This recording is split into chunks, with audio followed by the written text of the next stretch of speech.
but I don't know how they do it because there was a lot of discussion.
Hello. Okay. Hello. We don't know. We were wanted.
I just saw somebody driving a snowmobile, snow machine on College Road.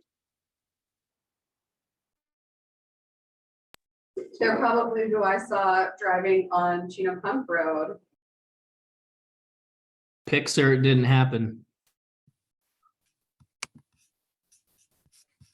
Well, I can't take a picture while I'm on a Zoom call while I'm driving.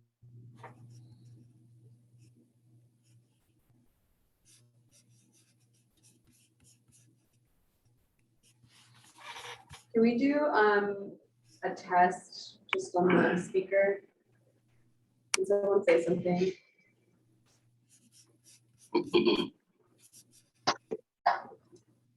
Just anybody say anything? Yeah, that works. For some Okay. reason, it's not going through to the owl for speaker, so just bear with me.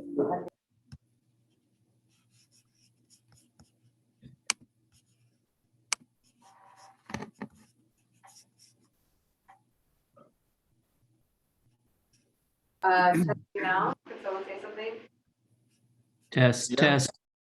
Thank you. All right, you're good. You can hear us, Olivia? Yes. Great. Perfect. Well, it's top of the hour, 5 o'clock. So I'm Nathan Bell's chair of the Bicycle and Pedestrian Advisory Committee, and I'm going to call this meeting to order. So for introduction of members and attendees, I see for FAST BPAC members, we've got Peter Stern in person. Are you the only BPAC member there in person, Peter? So far, You braved the elements, huh? sure. I also see that we've got Travis Nybert, Larry Zervos, Im Streeter, and Susan Bissell for BPAC members. For fast planning staff, I see that we've got Corey and Olivia and Deborah. Is Jackson there in the room? We just can't see him. Yep. So Jackson Fox present as well. And then for other attendees, I see we've got Don Galligan, and I think that's it. So if there's anyone I didn't catch or didn't see or is joining us on the phone that's not showing up, just go ahead and introduce yourself. Jim Richardson, a BPAC member, just showed up as well. Who is that, Olivia? Jim Richardson. Oh, Jim, wonderful. So I'll move us on to agenda item number 3, which is approval of the Thursday, February 23rd, 2023 agenda. Can I get a motion on the agenda? I'll move to approve. I think that was Peter. Thank you, Yes. Peter. Do you have a second? I'll second it. Thank you, Larry. Before we vote on it, Nathan, I was wondering if we could incorporate whatever discussion is going to take place on 9A into 7A also. 9A into 7A. Sure, I guess discussion on that reason, like, do you, like, yeah. Justification for doing so? And I think it's appropriate, and maybe nothing will come out of it, but I think that there is a possibility we might investigate something that might be relevant. Sure, Jackson, do you have like, I mean, I'm not quite sure what the shared spaces informational item is, or how that might impact our discussion on the bike lane signing and striping, but can you provide us maybe a little bit insight?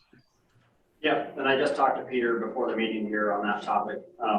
That shared spaces article came from one of our board members. He wanted us to share that with the committee. And it was in tandem with his comments on the bike lane signing and striping project that facilities can't exist without them being marked. So it's kind of a loaded topic, but it is related. Okay. So I guess, Peter, is that in an official? Yeah, if you want me to make a motion to amend the agenda, I'll move to move item 9A into part of the discussion in 7A. So maybe we have it as 7, like a sub bullet under 7A, like AI. That's fine. Or just move, because it's not really old business, it's more of informational. So maybe it's fine to fold it under the bike lane signing and striping project discussion.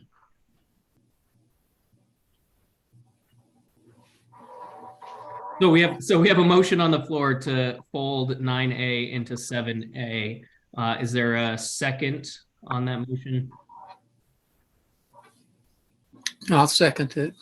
Thanks, Larry. Any discussion on the motion?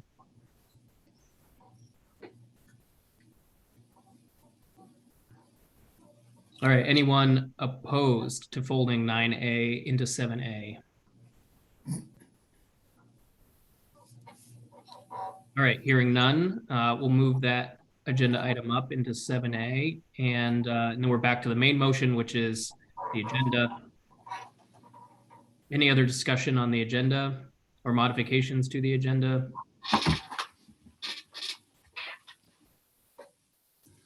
Hearing none, I'll ask, is anyone opposed to approving tonight's agenda?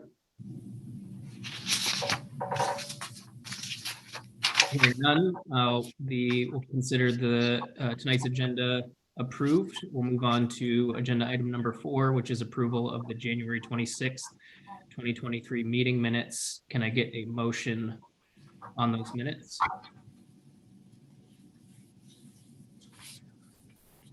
Susan can move to approve the minutes. Thank you, Susan. Do I have a second? Peter, I'll second. Thank you, Peter. Second made by Peter Stern. Any discussion on the meeting minutes?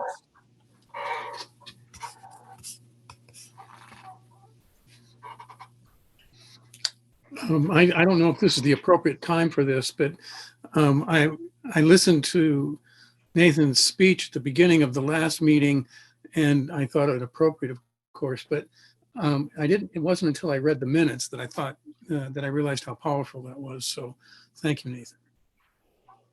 Thanks, Larry. I didn't really expect Deborah to be quite as generous as she was with the verbatim account of of that. We'll call it a report, but thank you, Deborah. All right, hearing no other discussion, is anyone opposed to approval of the meeting minutes from the previous meeting?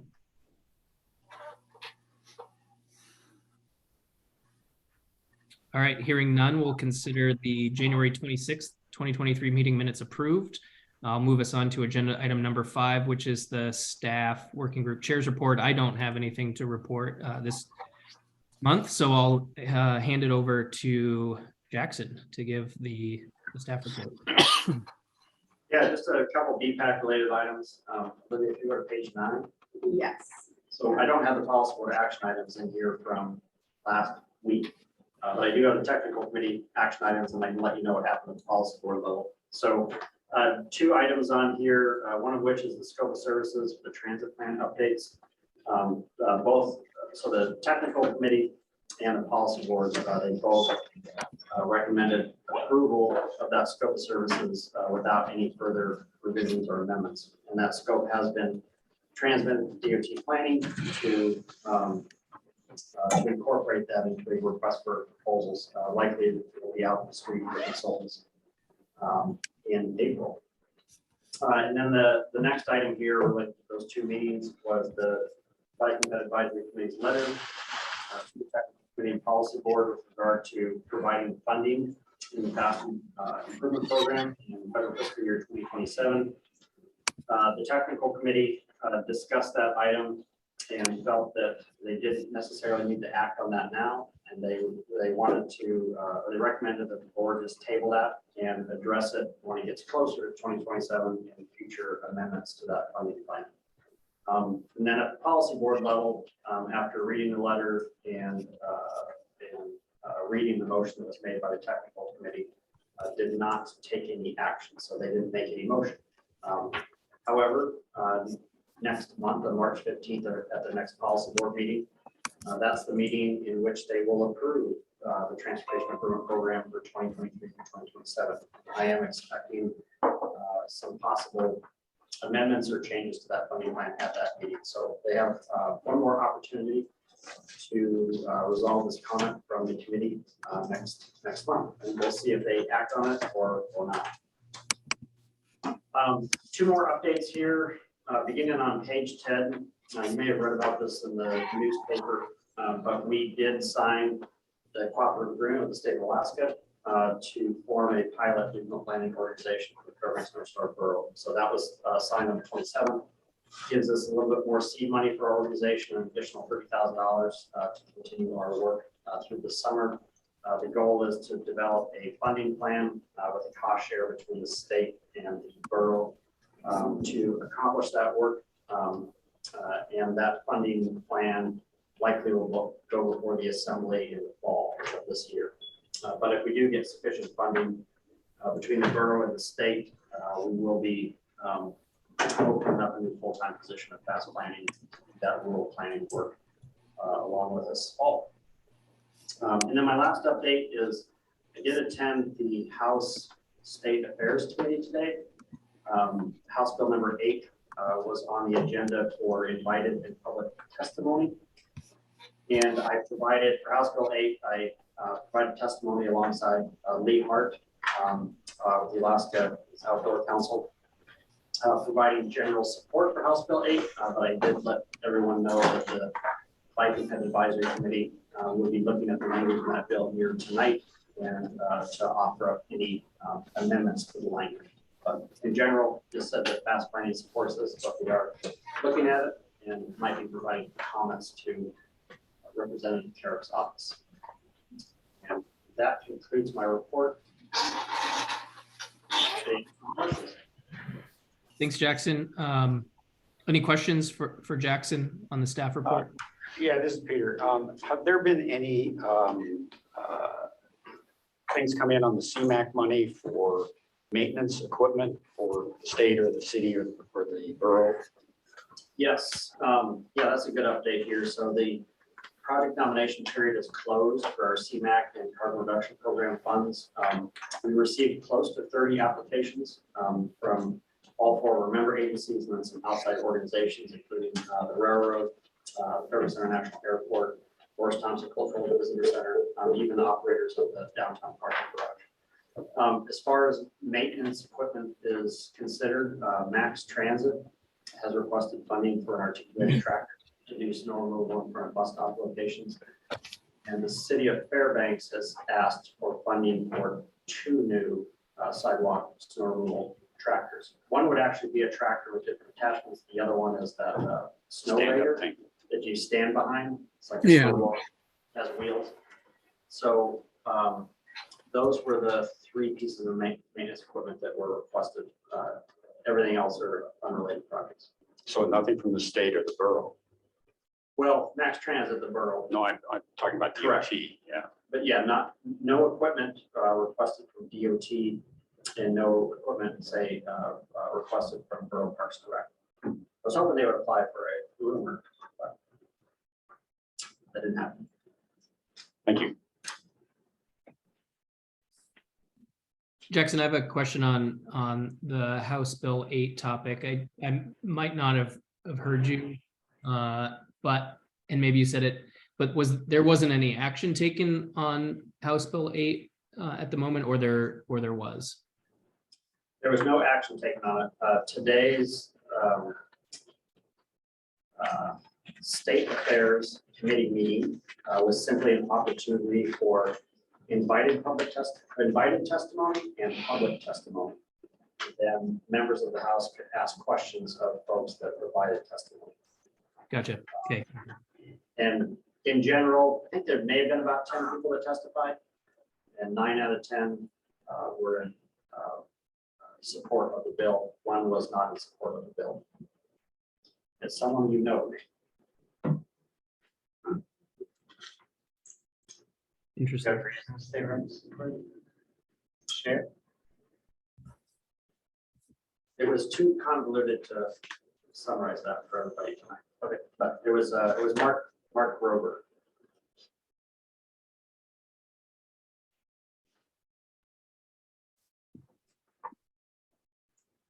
Any other questions for Jackson on his staff report?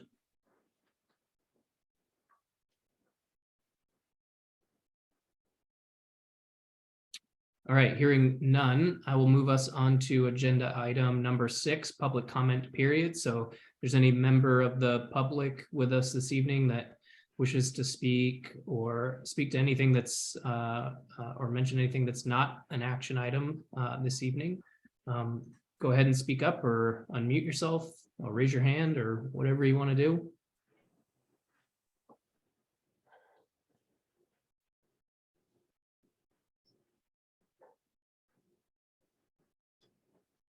All right, hearing no takers, I'll close the public comment period and move us along to agenda item number 7, which is old business. So first up is the bike lane signing and striping pilot project, which is it's still an action item. There's additional information on pages 15 through 33 of your packet. Also recall that we're moving up the discussion on or the informational item from shared spaces shared by policy board member Mr. Cleworth.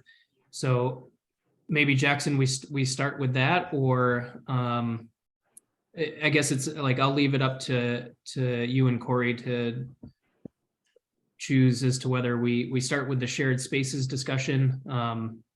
Or whether it makes sense to give a recap or a recap of where we're at on the development of the signing and striping project. Yeah, why don't I start, then I'll turn it over to Corey. So I just want to make the full bike committee aware that at the policy board level, one of our policy board members has concerns over this pilot project of bike lanes on city streets in the downtown core. And that relates to the article that's in item 9A. The article basically provides well, it's not even really a case study, but I'll call it a case study for lack of better words. The idea that road networks, both motorized and non-motorized, can work without any traffic markings. So no stop signs, no marked lanes, no crosswalks, things of that nature. And so I believe it highlights a community down in Florida that tried this out and has reported back some success. Now the bike lane sign and striping project that has a long history. It was the idea for it came up in 2012 with our initial non-motorized plan for the Fairbanks area. And later in time, in 2019, the city officially nominated to fast planning and requesting funding for the project. We have program funding to move this forward into design this year and for installation next year. The scope of the project has been reduced from a $2 million project down to a $500,000 project to put together kind of an initial network and use a variety of different markings on the roadways to collect public feedback, as well as feedback from the city and our maintenance crews. But I do worry at our next policy board meeting that there may be an amendment to our funding plan to pull the funding for the pilot program. And that there might be someone that makes that amendment. I don't know if that person will get a second. And I don't know how other policy board members feel about that. But just want to make you all aware. And it is listed as an action item here tonight on that particular topic as far as strategy to communicate the desire by this committee for that project to move forward. But also, I know that we have had at least we had one additional work session with the city of Fairbanks, and then there was another work session that was held with, I think it was just Nathan and Travis and Corey, kind of further teasing out what this pilot project would look like. So I think any and all actions on this item, I think are open to the committee tonight, but we should discuss that point. But also, Corey, if you wouldn't mind getting everybody up to speed on the concept development status of the pipeline. Absolutely. Let me screen share here if possible. Okay.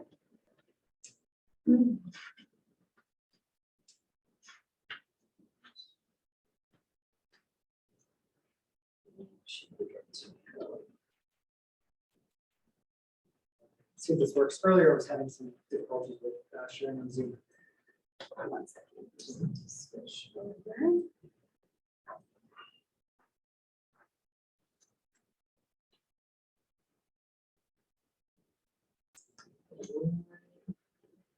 That working?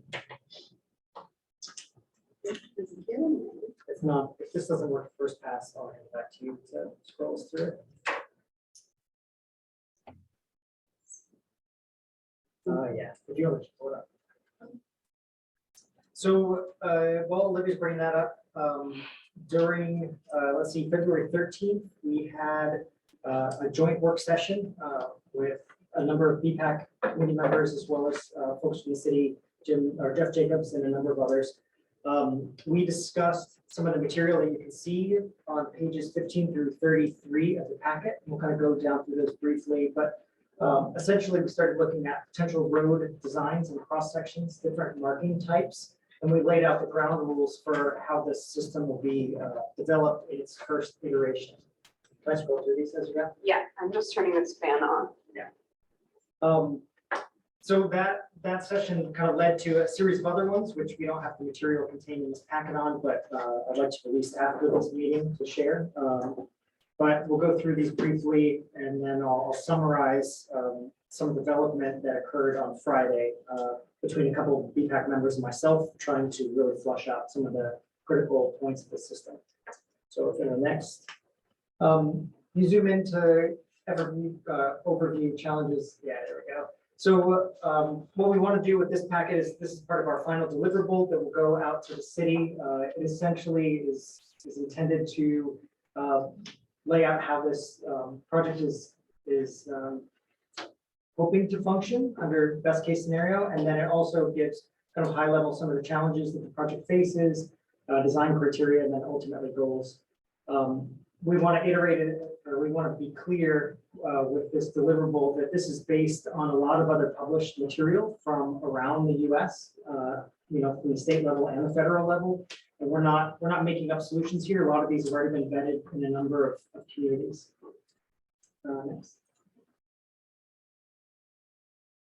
Here's an image showing our draft image. I've since updated this map that shows our system. It might be hard to see on your shared screens there, but essentially the red lines indicate this phase one part, the pilot program.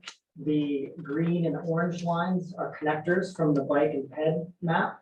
And then the blue lines indicate the full extent of the Kittleson proposed bike network, the non-motorized transportation plan in 2019. This is another map showing some of those connectors.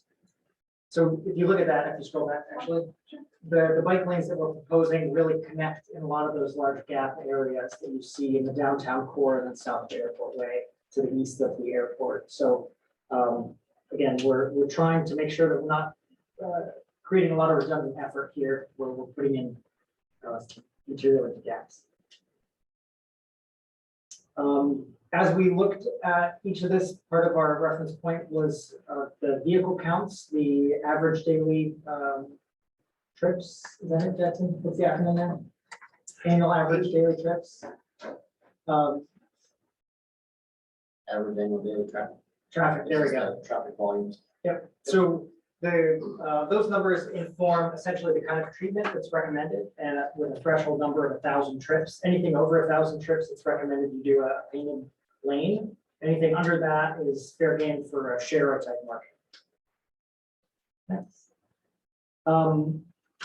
I won't go line by line. You guys, can take some time after this meeting to look through this packet at your leisure. But again, the purpose of this document is to orient people from kind of the top down on what the types of bike facilities are, and then identify what types are appropriate in what applications here. So this shows kind of from upper left to lower right, the least intensive applications all the way down to a fully protected curb separated lane.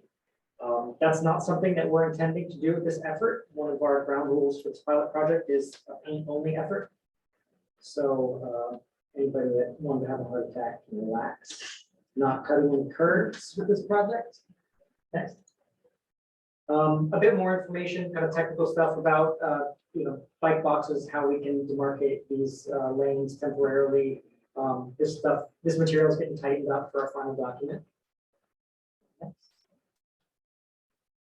And then we went through each corridor, took approximate widths along the different corridors to get our road curb to curb distances. So referring to those as roadbed, identified the existing conditions, and then came up with a series of concepts. And at our meeting on Friday, Travis and Nathan and I went down the corridor sort of map by map and looked at where the weak points are in the system. At the February 13th meeting, this packet was also given to members of the city to do the same thing, to hopefully identify areas of conflict that we want to make sure we have good solutions in place for. So we can go through these fairly rapidly. There were some corridors that, when we just looked closer at them, might not make sense for bike lanes. And those will be in the final kind of draft document that we share. Really the intent here is to try different types of markings in different locations, and the paint, and the effort will be looked at over the course of the year. We'll gather feedback, and ultimately we hope that the information gathered during that period is what informs the second phase and the types of lanes that get deployed in second phase.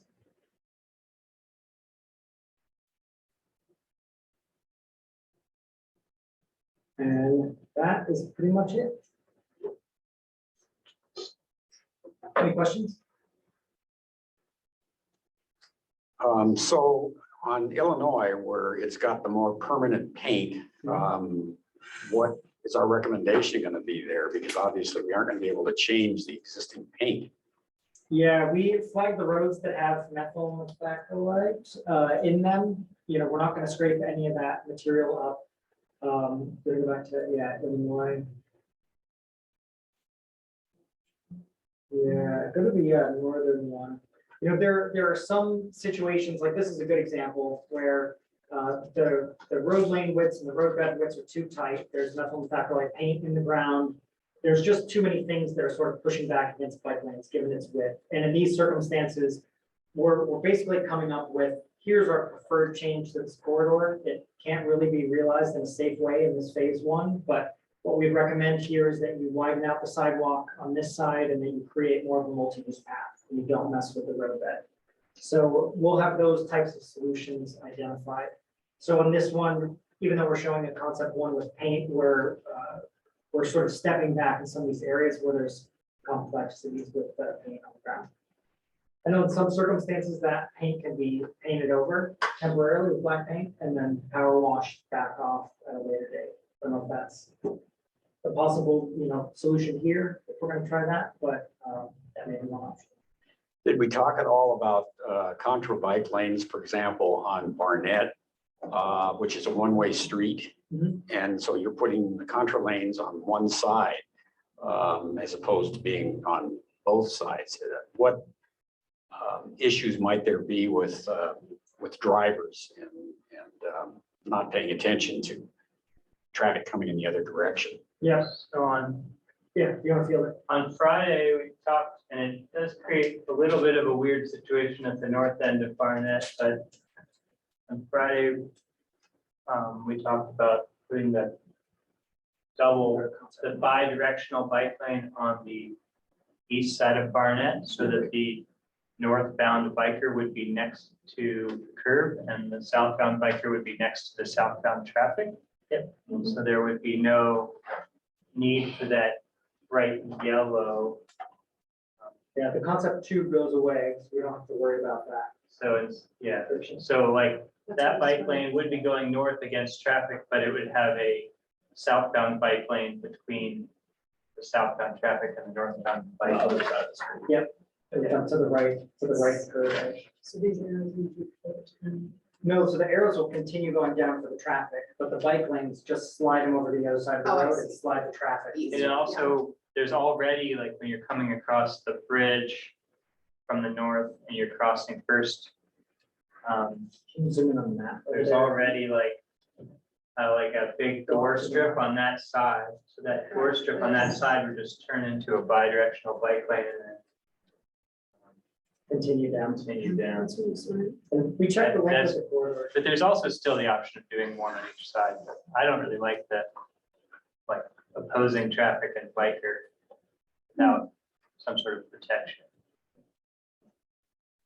Yeah, I would just add to that, Travis, that when we got to the southerly end of Barnett and we're working on transitioning that onto the airport path, that there's a natural spot in the pork chop island there that already has curb cuts. And so it's going to be fairly easy to take that contraflow bike lane and transition the southerly traffic across and then to the to airport way.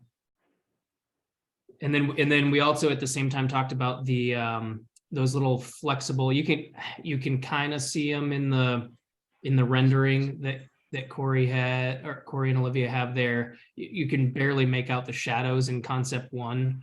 But there's some stick-on flexible bollards that we can also make use of in an area as well. Oh, wait, no, sorry. Page 21 in the packet. Yeah. Yeah, You yeah, can see those it there, the striped orange and white. Yeah, so the effort that we made on Friday, I'm still in the process of transferring it from all these sheets over to these actual maps. So you'll be able to look at each intersection, how bike lanes transition through intersections, where they terminate, et cetera. And our reason for doing that is that we want to give as much momentum to the city as we possibly can with this system and not necessarily rely on them to take this design effort completely onto themselves. I hope that's not an overreach there, but we're trying to give them less excuses to drop corridors. So we're trying to do the heavy lifting as much as possible here.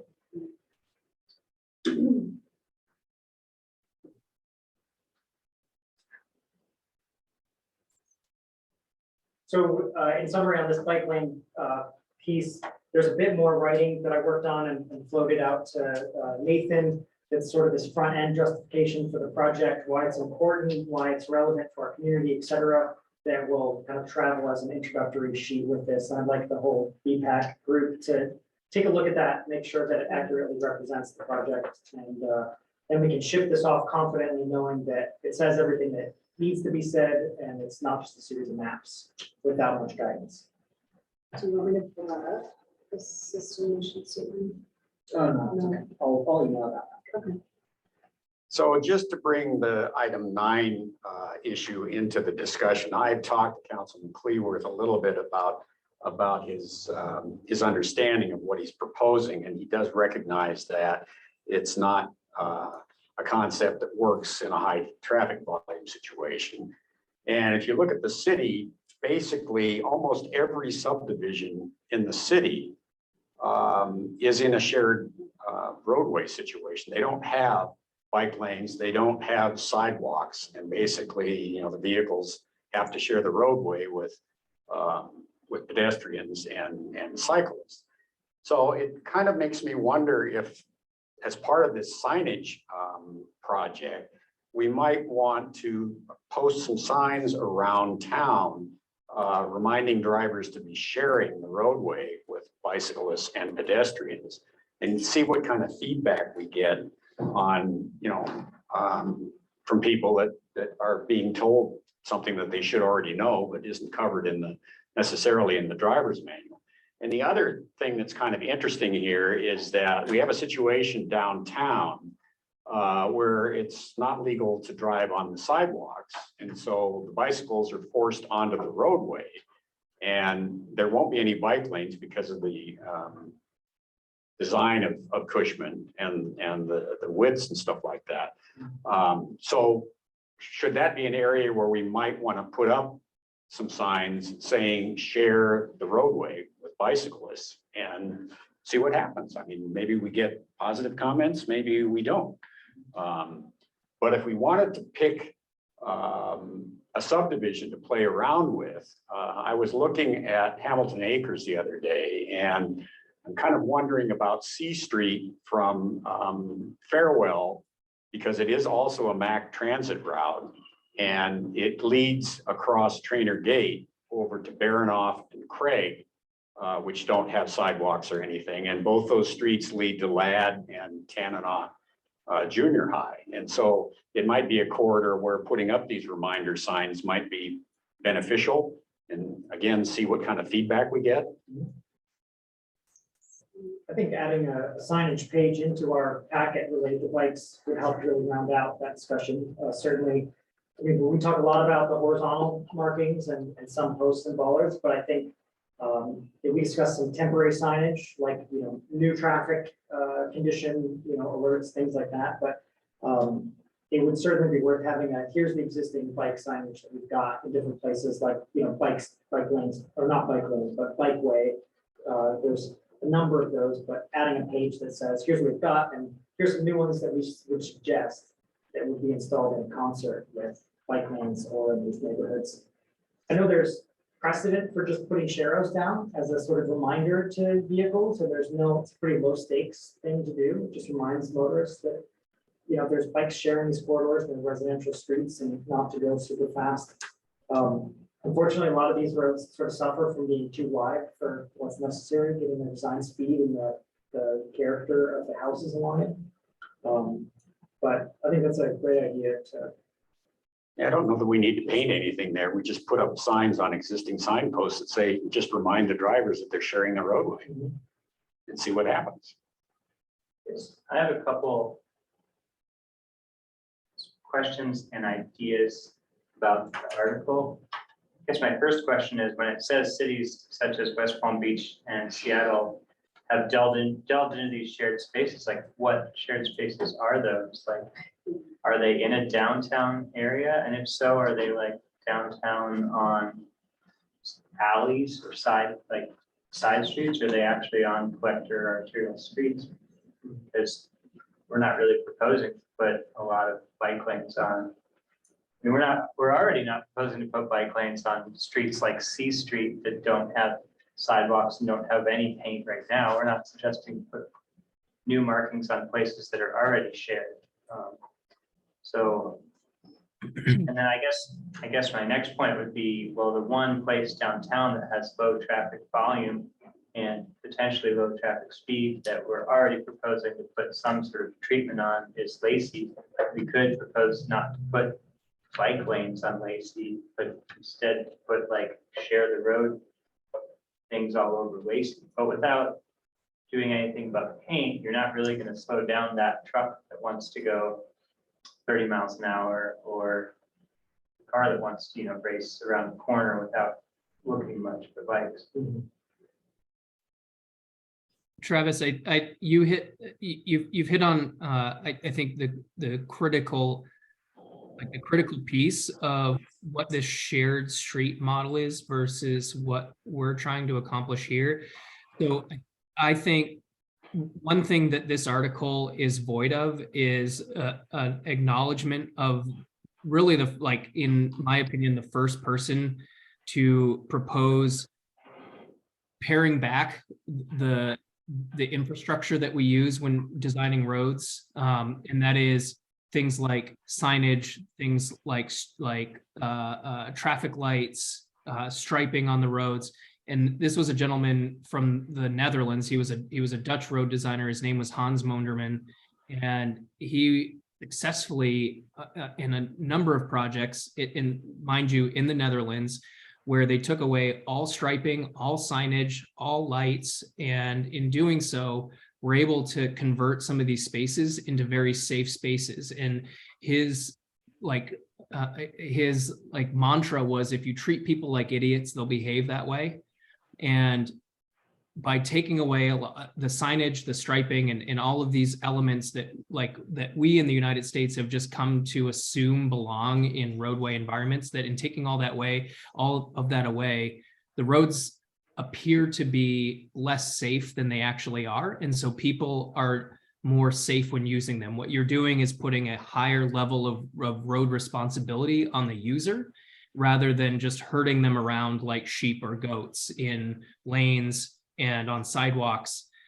The problem is that we're not talking about taking away any of the traffic lights in town. So the traffic lights are going to still exist. The curb to curb configurations are going to still exist. If you look at the picture, Olivia just had it up a second ago, which was this shared space model in Seattle, where they have some pretty dramatic chicanes and bulb outs, where you're creating a very low speed environment. So these shared spaces work very well when you funnel people in, you narrow everything up, and you create a very low speed model. And then at that point, people can walk in the street, they can bike in the street, and vehicles can exist there, and they can all coexist and be it's the word I'm looking for, just like happy together in this one space. But our streets don't look like that. Our streets are long corridors. They're a block, like it's a block pattern. So you have like these long straightaways, and people can get up to high rates of speed.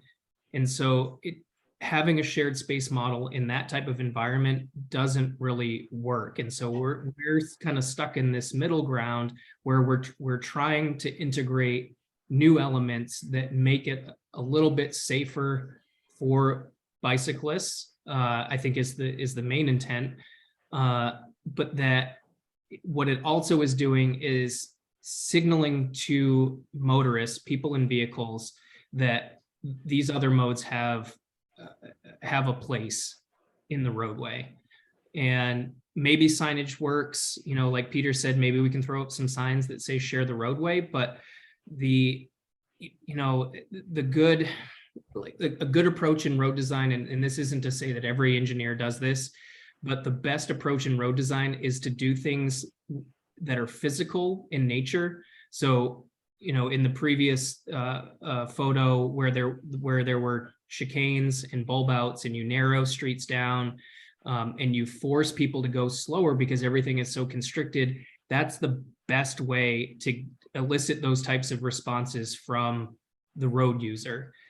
Doing it also vertical in nature, so speed bumps, those are proven countermeasures to slow people down. Speed tables, like the full intersection tables, those are a great way to slow people down. Have cobblestone streets or stamped pavements so that there's like a physical response on the tires to slow people down. Those work.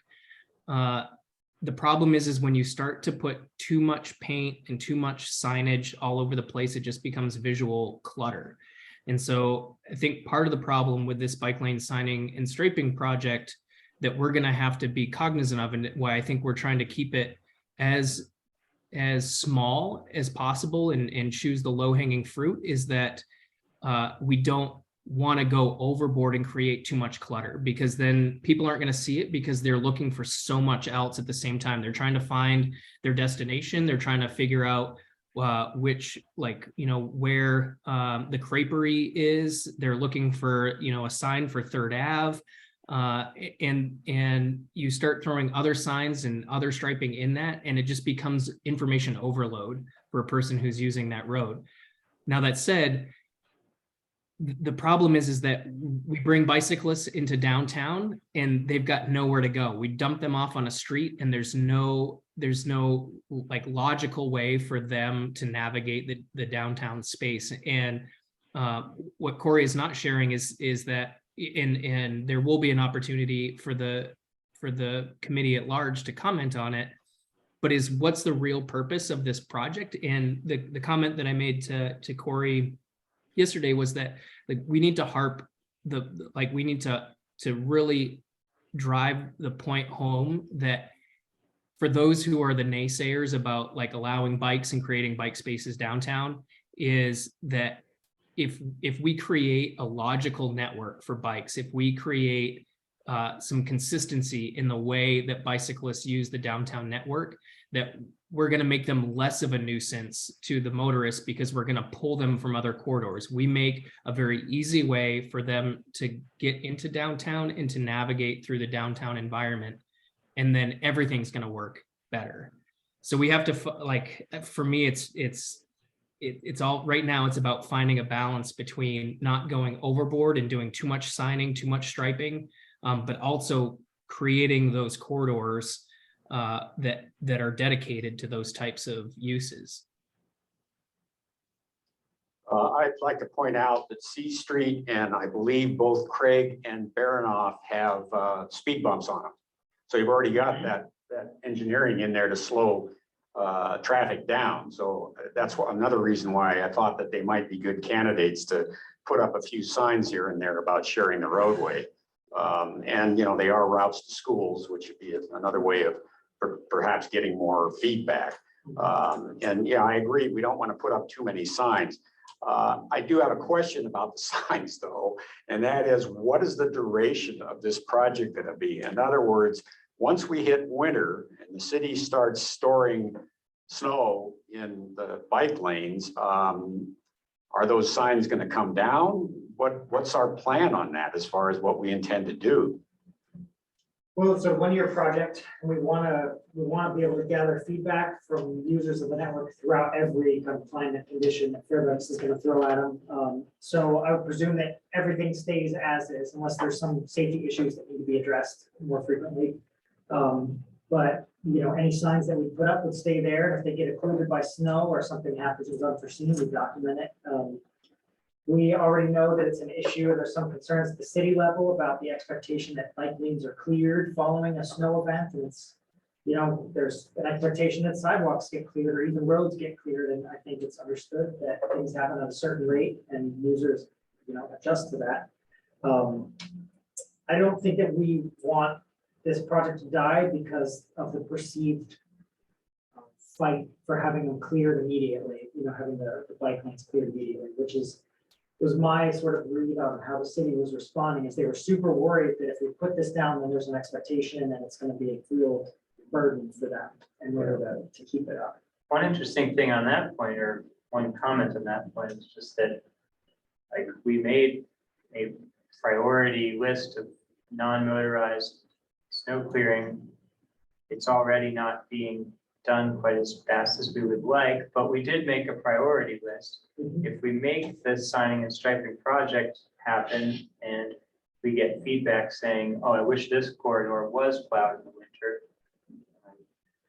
or this one never gets any comments about not being cleared very fast in the winter, we can revisit our priority non-motorized route clearing program and say, okay, the new bike lane on Barnett is important for people to get cleared. The new bike lane on 23rd is not, or something like that.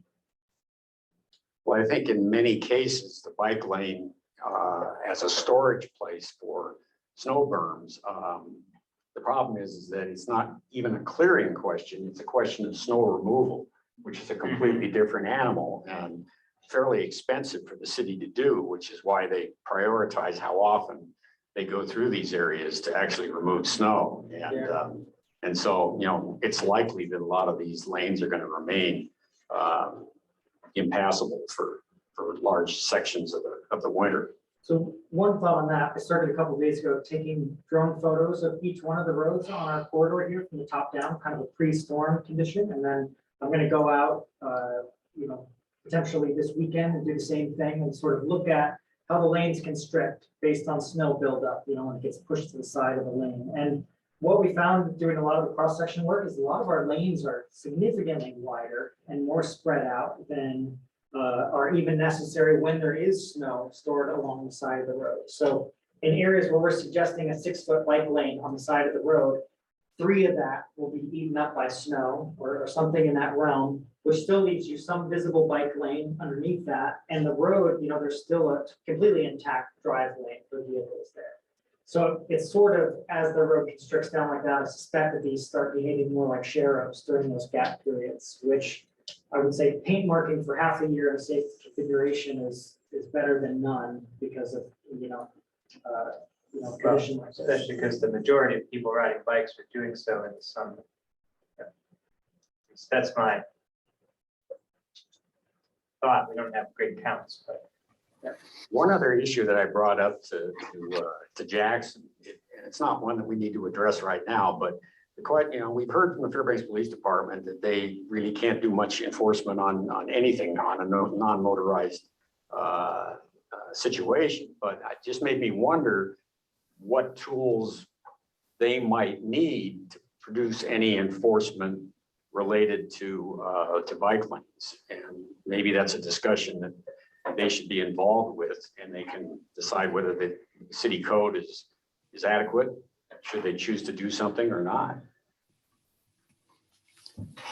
I see this issue about the striping and the signage, though, to be more of an educational work for the motorists in this town. I ride down Cushman all the time, and I get yelled at to get on the sidewalk frequently. And I think just letting them know, just by not going overboard, but these signs and the striping will be a great boon to educate drivers that this is indeed a shared space. Well, I think that, there are some efforts going on to try and improve the driver's manual as far as educating in the driver's manual in regard to sharing space with bicycles and that kind of thing. And so this would just be another data collection thing to say, okay, here's an effort that we made to educate drivers, and maybe it's something that needs to get more importance in the driver's manual. Yeah, but just having those signs up, I think, would be important for a while anyway, until they get used to the idea that this is a shared usage space. Are there still places in town where there's a sign that tells you to get on the sidewalk, like on College? You used to bike down College and there's like bikes use sidewalk sign. There's a lot downtown that says you can't be on the sidewalk. Exactly, yeah. But it's very unclear to Right. me how big the central business district is. Yeah, it's actually that map that has, let's see, page 15, our bikeways map, this purple area. This is the central business district. So that is where bikes are prohibited from being on the sidewalk, but it's not enforced. So for me here, this it's problematic because in general, bikes aren't allowed on sidewalks. Sidewalks are built at, if it's just a sidewalk meant exclusively for pedestrians, they're built to 5 feet or near 5 to 6 feet. If it's a path that is meant to carry pedestrians and cyclists in concert with each other, it's 8 feet or larger, wider, not larger. So I've long taken issue with the signs. So thanks for bringing that up. That say bikes use sidewalk, and I think that that should be rephrased to say like bikes use shared path or what have you. And so maybe as part of this project, we pull those that still exist with that verbiage and change them to say shared path or multi-use path or something other than sidewalk. So I think, yeah, I think those signs are just a holdover from a previous time where that wasn't the only verbiage that existed. And so they just need to be updated. I think on College Road, the signs say bike route. They do, but they also There's- say, please use, they say bikes use sidewalk, and then there's another sign that says bike route. I've never seen those. Two different things. It's just They're there's like the funneling of bikes, but then, yeah. It There's should. Also a number of bike and ped paths that say no motorized use, and you see how that goes. Yeah. But yeah, technically the one along College was intended to be a shared use path and our bikeways path reflects this section as well. So I guess That signage should change. I don't know if it's like imperative to the mission of this pilot project and or if there is latitude in the budget for this project. Because the city did say that you know they have a sign shop and you know they're able to do some of those things in house. If it'd be reasonable to make some of those changes, just you know change site, like you know swap out the sign so it's just so it's more consistent with the overall efforts of the bike lane signing and striping pilot project. I don't know, something to consider. We don't have to figure that out at this moment. Well, I think the message we can deliver to the city is that, you know, we encourage them to do what they can with signage and, you know, get some idea of what the costs involved in doing that are. And then they just go into design and figure out what they can and can't do. Would it be, what is the action item we're working on today? It's up to you guys. Like I stated at the very beginning, I don't know what type of motions they might make at the policy board meeting. It might be to remove the funding from this project. It might be to reduce the funding for this project. I'm not sure, but I don't think that, I mean, there's been enough letters of support out of this committee for the bike lane sign and striping project that we don't need to write another letter to the board. Would it behoove us to schedule a work session and invite some of the city councilors to participate or observe? That could be a motion tonight to do that. And we would try to invite city council members to talk about the project. I think we would want committee members to lead the discussion with council members though, as opposed to staff. Well, it might be beneficial to have another meeting with the city to get a clearer understanding of what they envision the design part of this project is going to consist of. And that way, you know, we'll have some definitive answers to give to the policy board, you know, as far as the scope of what this project might end up being. Because right now we really don't know. I mean, we're making suggestions that we're going to pass along to the city, and who knows what the city's going to do from the design standpoint.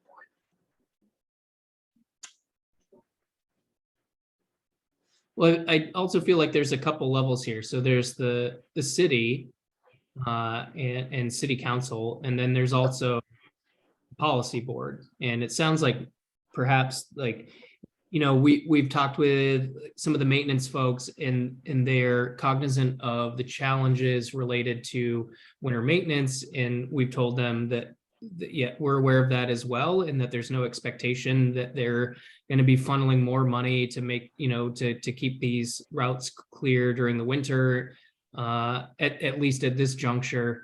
But it sounds to me like the pushback at the moment is from the policy board. And so I wouldn't say that. I would say one policy board member. one policy board member. But if we're going up through the chain of command, we've got to get through the policy board first.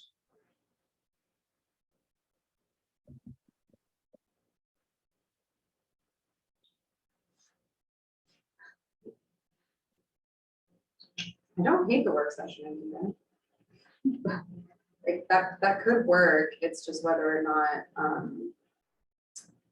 this particular possible member will attend. I don't really know. Well, there's multiple people on the policy board, and you need more than one person to make a motion, so Yes, that's correct.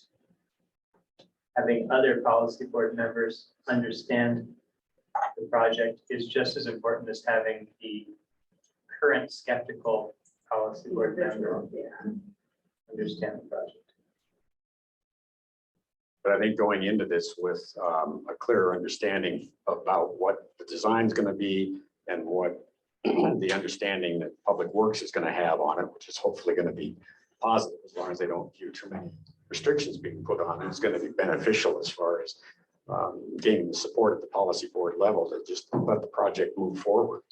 You don't feel like that the last two work sessions that we've had have spurred that conversation? I don't feel that we've got a clear understanding of what the city intends to do from the design standpoint. I don't know, maybe I'm missing something. Well, Just seems like they're here for it. That's the general vibe that I've gotten from those work sessions, is that they're appreciating the designs, and that conversation is probably going to come a bit later. But I think our goal is to hand off these schematics that are based on NACTO, best practices and other guides, and say, here it is, we want it on these lanes, this is the length. I know that we're on target for what was originally estimated at almost exactly 6 miles of bike lanes. Some of those are consolidated and some are individual. So it's our hope that they would take those and just carry them forward, and that policy member or, committee members here would be available for subsequent design sessions with them to make sure that things don't go sideways. But there's no guarantee, there's nothing formal that says this group is the authorship of the final design of the system. This is a recommendation. But there is support on the city level, Jackson, right? Like there At the was a staff level. resolution. Yeah. Well, at the staff level, from engineering and public works, even more so on engineering side. But yeah, I mean, if you go back in time, the city said they nominated this project to us for funding, so the city council authorized them to pursue money for this. And we're about to fund it in a matter of months. And now we have one council member that is, has concerns about it. But the previous council has already spoken that they want this project to be funded. And has already budgeted the match for it. so I see one potential problem is that, Jackson, you said the next policy board meeting is on the 16th of March. March 15th. 15th. 15th. We void of like a final plan. And I don't even know if that's necessary for the policy board for someone to make a motion, and we'll sort of keep it amorphous that to cut this from the budget. So void of having a final plan, because we can't really make any action this evening on like a finalized design.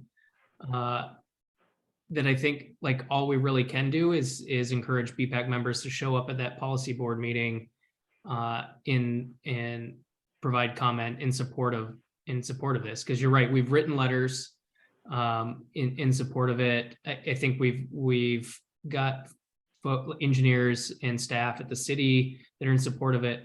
And so we just need to make sure it gets carried through the next process. And my concern is that in March, there will be a motion to cut it from the budget, and then that'll be it. Not to say that there's more than one person at the policy board level that would support that cut, but that's the risk, right? Somebody proposes it, and then there's a discussion, and then there's some discussion about where those funds would be better spent, and so it just gets moved elsewhere.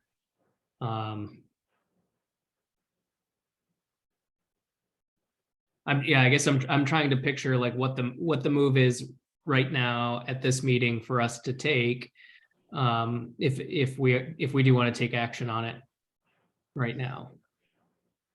Well, I think the action would be to move the recommendation over to the city.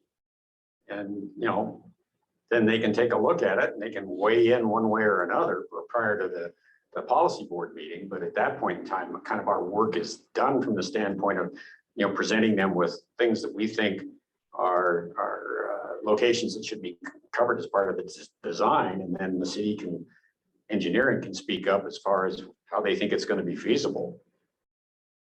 But so the problem is that I think Corey is still working on some of those details to be able to send those recommendations to the city.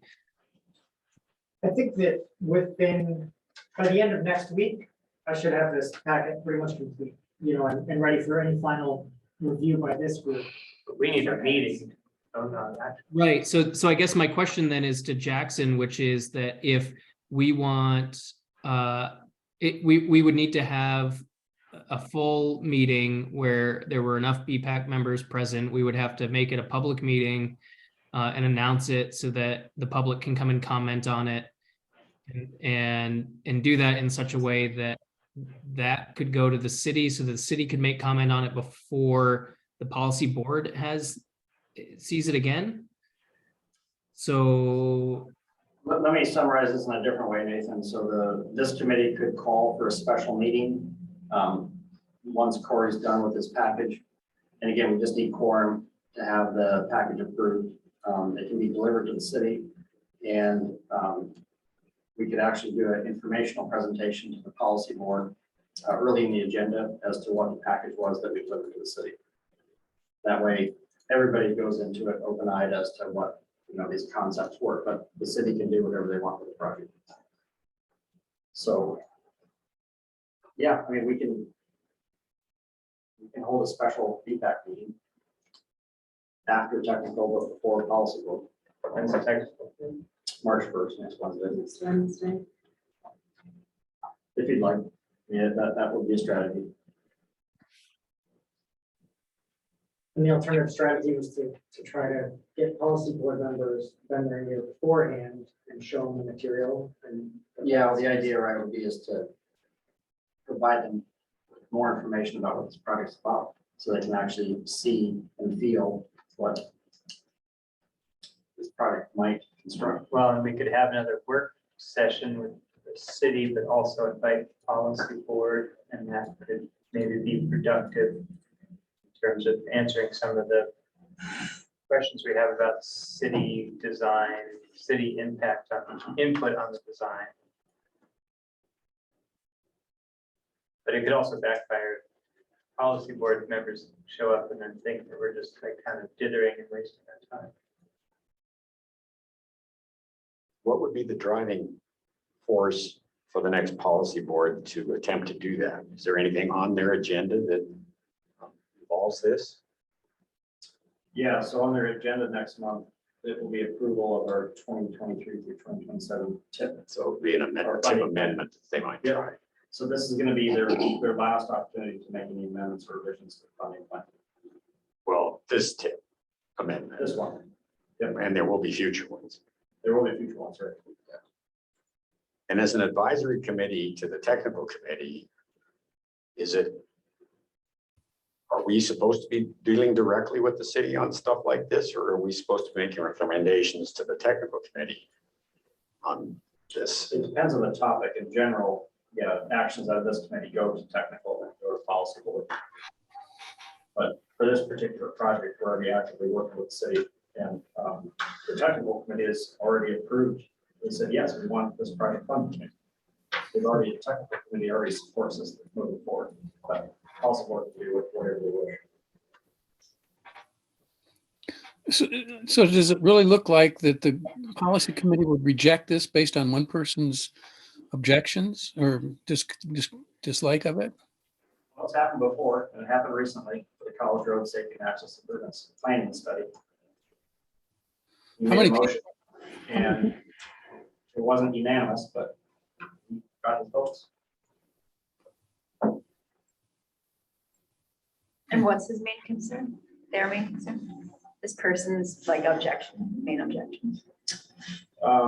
One is the expectation of bike lanes have to be cleared during the winter, but we talked about that issue multiple times, but also the opinion that roads are for vehicles. Well, see, that's exactly where we're trying to go with Bikes this. should not be sharing the road.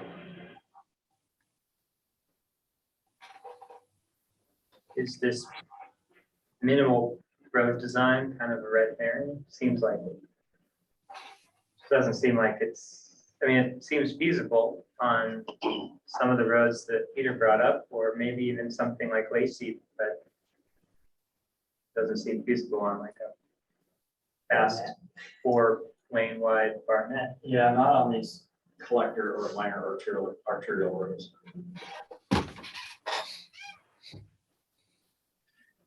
But we could incorporate something like that into a proposal so that at least that, so that it's clear that we are not against the idea of shared spaces. Strikes me that most of our roads are already like that article is proposing, which is no markings, it's organic. Stacia is one that we're looking at, but there's tons of examples of roads where there's little to no and stop bars, et cetera, curb, demarcation. But that's where C Street and the Yeah. Hamilton Acres Streets, you've got the speed humps there. So you've already got the traffic calming in place. And this would be a logical thing to do. And like I said, I don't think it would take very many signs along there, just a few of them to remind drivers that it is shared space and see what happens. I mean, it's an experiment.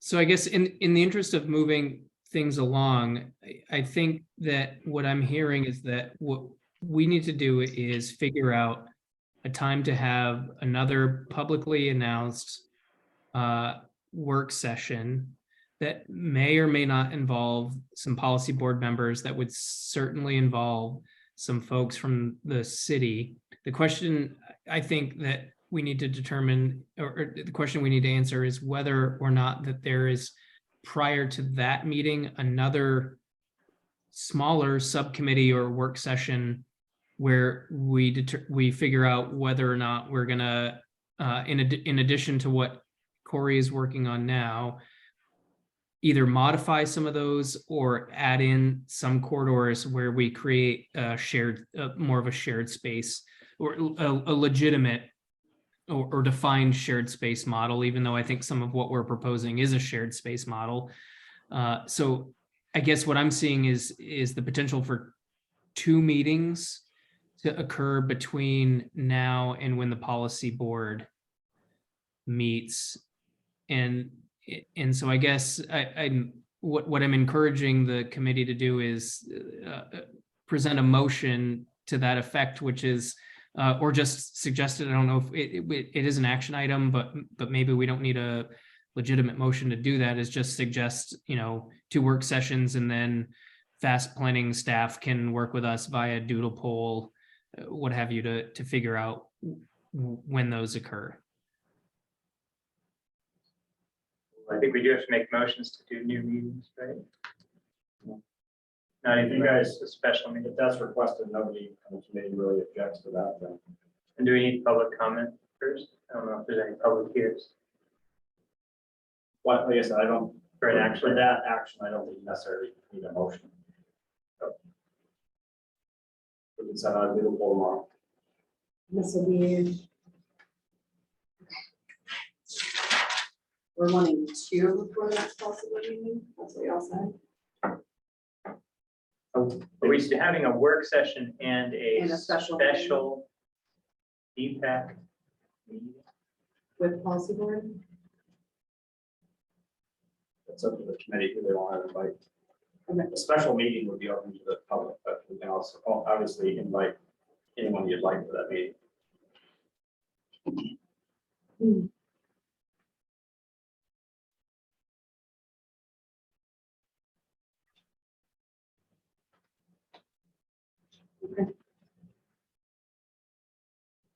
So a work session and a special meeting. Before March 15th. Is it worth identifying some of those people to make sure that this time works for them? Well, we do the work session first. Game plan for the special meeting. at that work session. Okay, Just to clarify, I wasn't necessarily proposing 2 meetings. I'm just saying that if we wanted to propose some additional or modified alternatives to what Corey is working on at the moment, that would require perhaps another meeting before this broader meeting with the city and potentially inviting policy board members. But if we're not doing that, then I think only one meeting would be necessary. It just depends on what approach folks want to take. So I'll just I'm not trying to steer anyone in any particular direction. I'm just kind of throwing out alternatives. Will the policy board vote on our packet that we're going to present to the? No, they just vote on whether or not people have the money to. Correct. Funding only. They're not approving any concepts.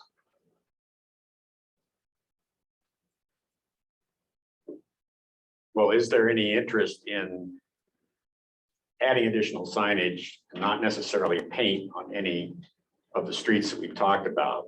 Because if there isn't, then, maybe Corey should just finish up what we've got. And maybe have a very brief outline of what the city sign shop may be able to do and leave it at that. But if you want to expand it to include those Hamilton Acres streets, then maybe we need a little bit more work on that.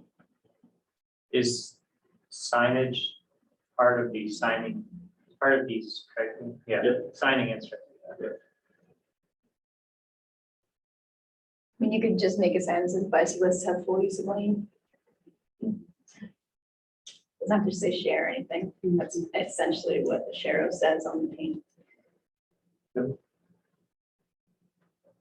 if we're not calling out a geographic area where these need to go in specific locations, then I can simply put together a page that shows some of these example options. And then as, when the project moves forward with the city, then we can speak more directly about exactly what those signs look like, what the messaging is on.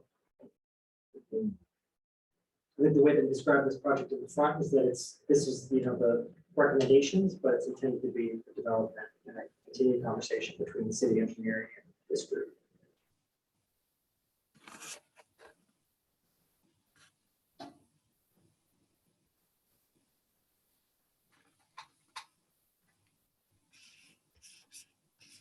So should I add a page, signage information to the packet? Thumbs up? Okay, so now, Yes. okay, Shared use space signage Mhm. ideas. Yeah, we could just have a one pager that says shared use space signage ideas and a couple different streets that we could propose. We don't have to pick which blocks to put them on specifically just say what neighborhood. at this point. I like C Street. I think Stacia would be actually great for that. It's already part of our net. Mhm. Yeah, I do think that would be important to show how this money could be spent to explore options like shared use space on page 48 of your packet. For policy board members.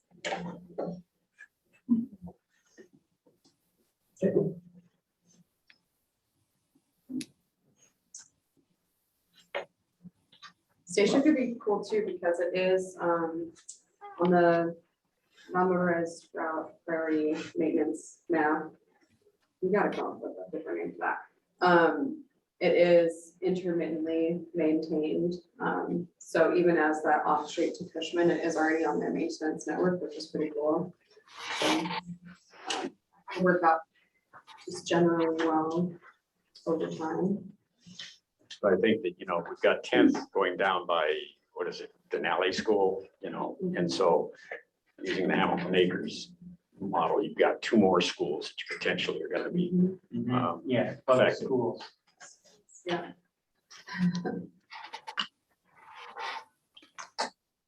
All right, Corey, do you have what you need at this moment? Can we close out 7A or yeah, I'm kind of lost at where we are because we were I heard Jackson say we don't need a motion and we can just call a work session and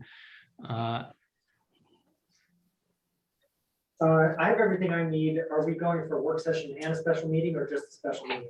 I guess that's the question I'm asking. Thank you for, thank you for, I would like to know as well. I think I can get enough material together to be effective at a special meeting without needing another work session. okay. And I can email the packet out to the group prior to that special meeting. So you could have No comment. emails to go back.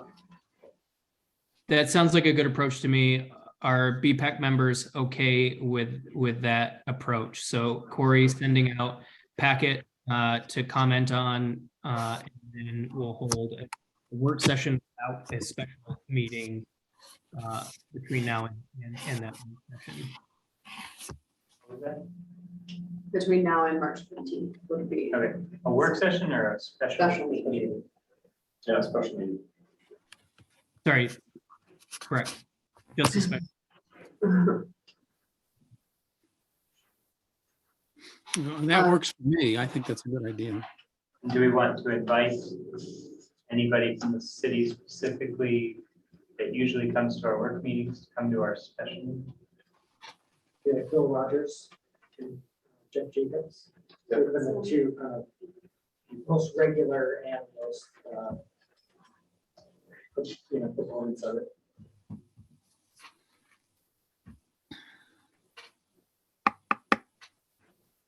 All right, sounds like we have a path forward. So if there are no questions, I'll move us on to 7B, but I'll pause there to make sure that there are no objections first. All right, hearing none. 7B, which is the new airport path project, wayfinding and signage, which Olivia has pulled up for you here.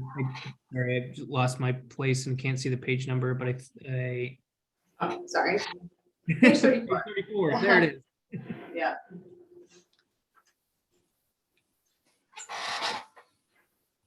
All right, Jackson or Corey, take it away.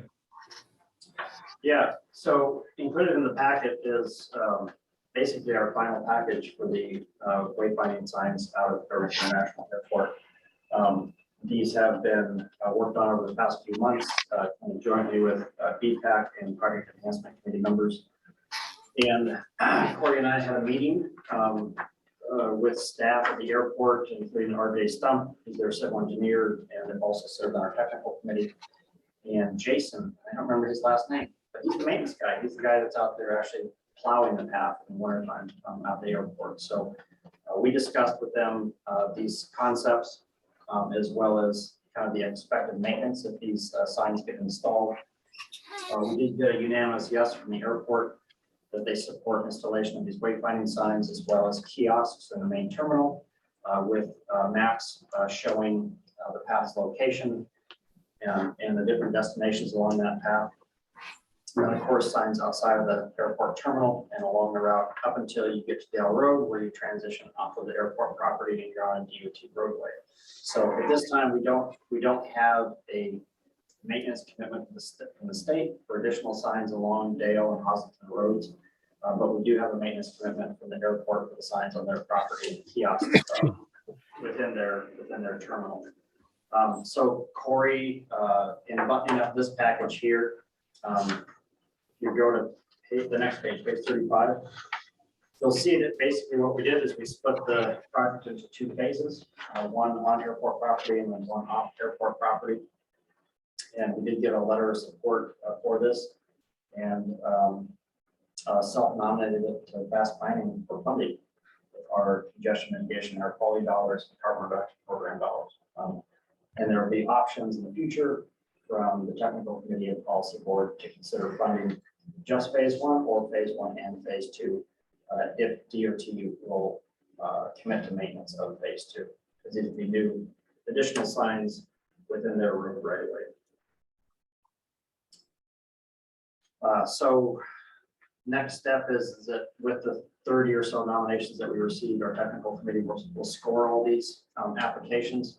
And all of the nominations will be put into a 10-year funding plan, and we'll just see where this one fits into the mix. And decisions on funding for phase one and phase two will come up in 2 months in April.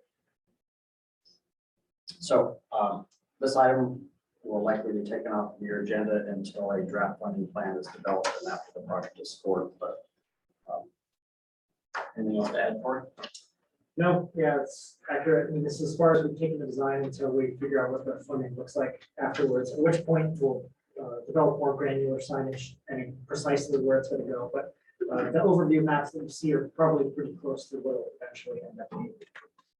In looking at this, there's one thing that kind of jumped out at me, and it's kind of outside the scope of this, but maybe we should be indicating UAF at the airport and then a sign at Boat Street indicating UAF going down that path, and then a sign at Geist, pointing people down the Geist path. That's smart. Yeah, we, in some of the text here, I think that we talk about connection points to the broader network. And one of them is certainly after you go onto the Parks Highway there between Pleasanton and Boat, is pointing to that path that peels off and goes up the freeway. And then also having that more substantial sign at Airport Sportsman's Way and pointing down the shared use path to airport, to Pioneer Park, et cetera, et cetera. So, our hope is that, part of the reason we're going with this branding scheme is because we eventually want it to merge up with what downtown looks like and then start to stitch together all the other non-motorized paths with the same language. So we eventually have a navigable, sign navigable network. But yeah, it's good.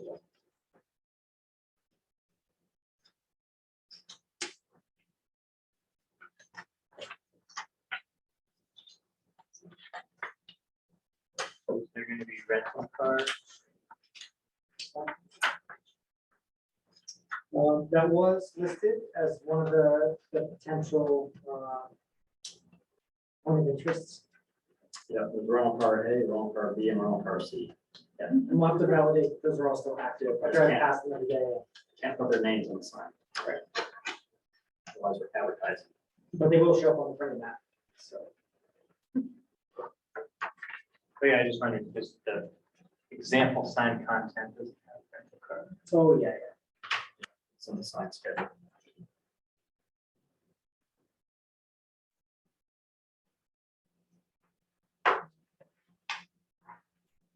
I think it looks great. I guess are there any other questions from BPAC members? Because I don't think we're really looking for any, we're not looking for any action at this time.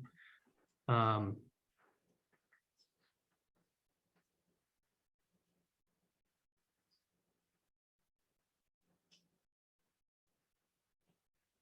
other questions? Going once? Going twice? All right, sounds good to me. So I'll keep moving us along to agenda item 8, which is new business, which is the House Bill number 8 that Jackson alluded to earlier, relating to defining electric assisted bicycles in the Alaska Administrative Code.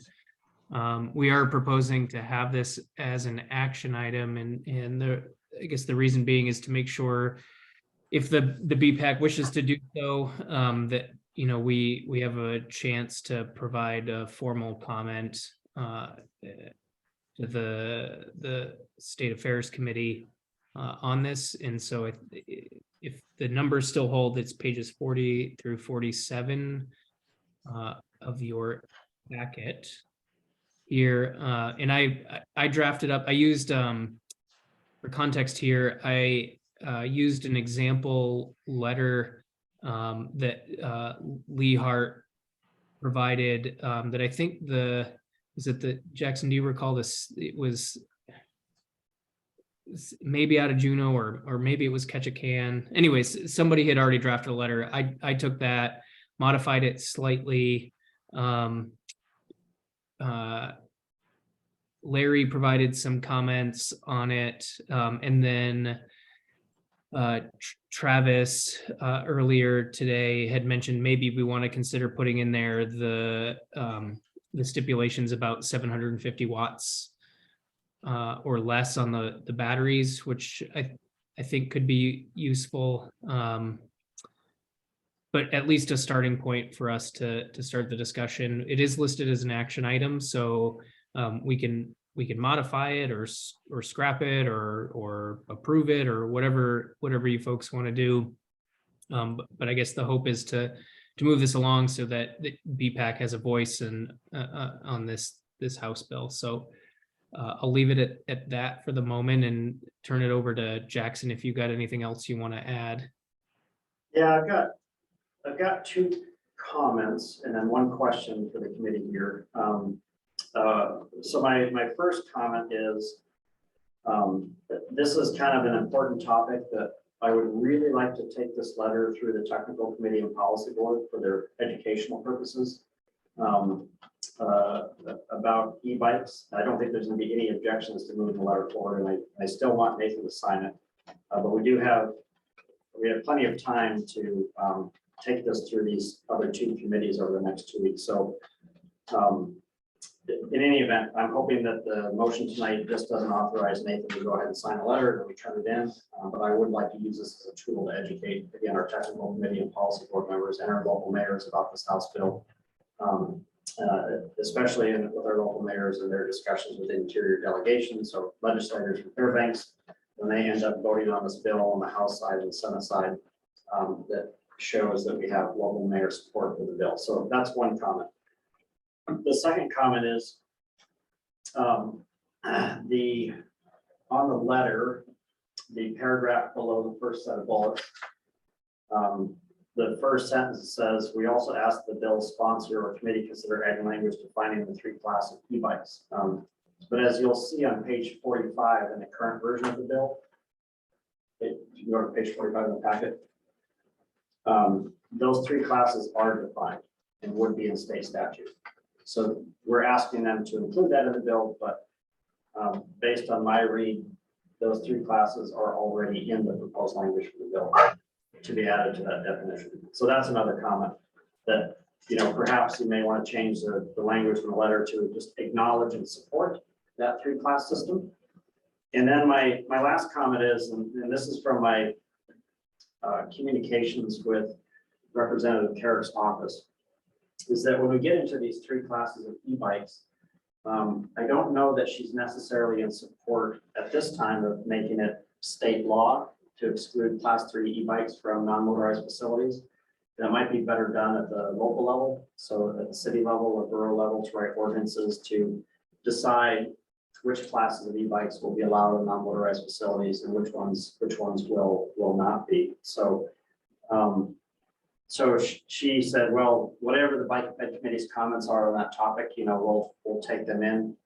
But she feels like she has enough momentum and support for this that she's hoping to not change any of the language. But it's your letter and your suggestion on whether you think language modifications are necessary. So hopefully you guys can discuss those comments on this topic. Thanks, Jackson. I would just add there, I don't know when so there must have been a change to the verbiage because the previous version I had read had not included the 3 classes, and the versions of letters that I had read and was modeling our letter after were also encouraging having that 3-class definition. So maybe this is a recent addition. So thanks for catching that. And I think we should modify our letter to reflect that those do exist and provide consider providing support for retaining the 3-class definition. I would also say that I don't think at this time it makes sense for us in our letter to have any type of argument for or against, or advocating for or against the use of these modes on certain types of facilities, because I don't think that's the intent of the House bill. I think the intent of the House bill at this point is to include the definitions, and maybe I'm incorrect in that assumption, but I think at this point all they're trying to do is define e-bikes in the Alaska Administrative Code where they don't exist already. Yeah, correct. This bill is basically defining e-bikes as bicycles and not as motor vehicles, waiving their registration, and again, as far as for law enforcement purposes and the DMV is concerned, that e-bikes are exempt from the requirements of motor vehicles.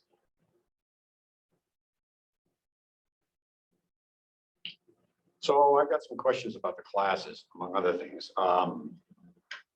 Are hand crank bikes considered pedal assisted? For, people that are I've seen disabled? those, yeah.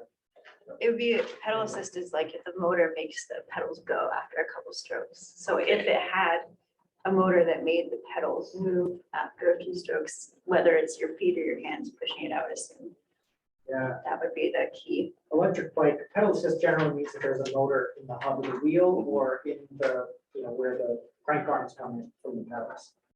So pedal assist exclusively means that there's motors that kick in after. a certain point. Right, but is pedals intended to mean generated this way as opposed to using your feet? Oh, I don't know. I would assume either. Yeah, I would assume either as well. But I would also assume that. And are all of those bikes three-wheel bikes, or are there four-wheel versions of those bikes? Representative Carrigan today said there's 2 and 3, but that's all this applies to. Definition down there might address your question, Peter. It says bicycle that's designed to travel has fully operative pedals for human propulsion. So that might be that crank has a seat or saddle. So that might also help. And I know we don't like to make assumptions, but code is frustrating at times and like, And also says not more than 3 wheels. right.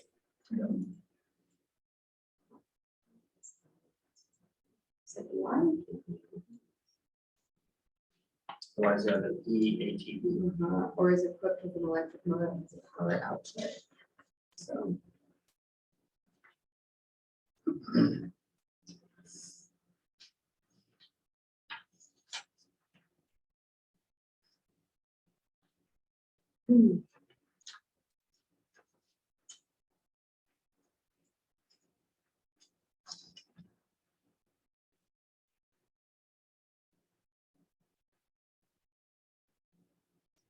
Nathan, you're muted if you're saying anything.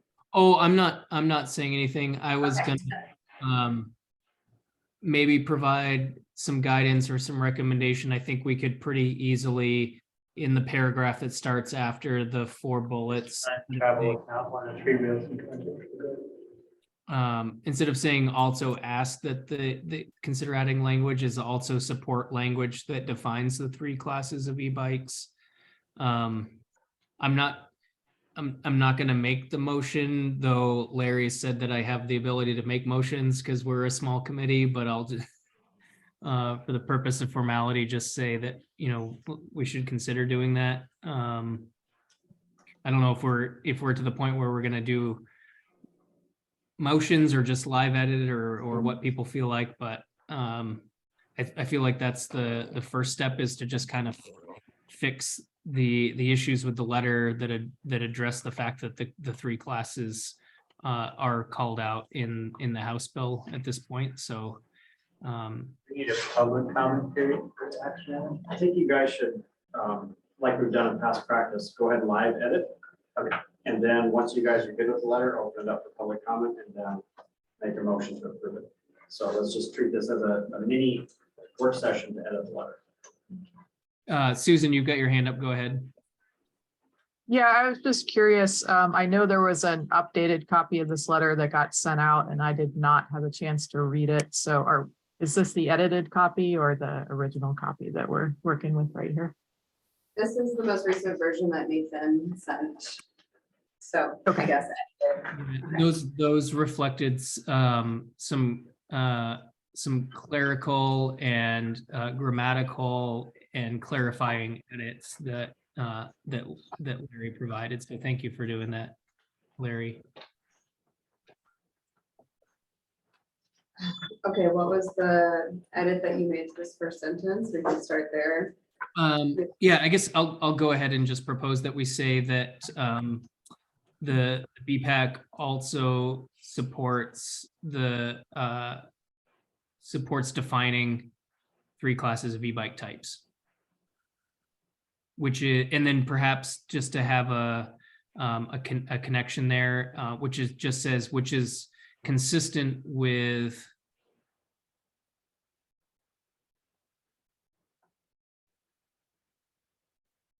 People for Bikes and League of American Bicyclists. You could say it's consistent with at least 33 other states who have already adopted the three-class system, which is like the first paragraph of the next, first sentence, the next paragraph.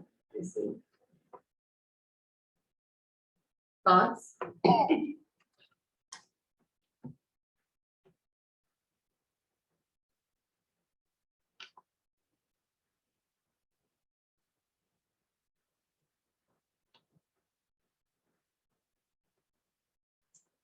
I think it Looks fine where it is. Where do you want, where were you proposing to put that, Travis? I don't know, I just think it should be in the same paragraph. Oh, Which I is got you. consistent with- Yeah, like right here. Yeah, Oh, moving that up. At the beginning or after that statement? Right here, like Oh, this. okay. It's a pretty so long. put a period after the word system before the word people for bikes. That, yeah, there you go. Perfect. Perfect, okay. And then Olivia, I would also say just to just for brevity, I would say that again, because we're not at this point advocating where or where not to these types of e-bikes can be used, is to just scrap from typically forward. Yeah, especially because the sticker thing is not in the sticker thing is not in the bill. Right. Okay, So all that- right. and then So I guess the that's three one classes. question. Do we want to advocate for some sort of? Like they visible already know, sticker they on already the know what the frame? three-class system is, and so I think that from what you have highlighted right now, we can scrap, and that doesn't change the intent of the letter at all. We changed it to this three-class system allows localities or local governments to decide.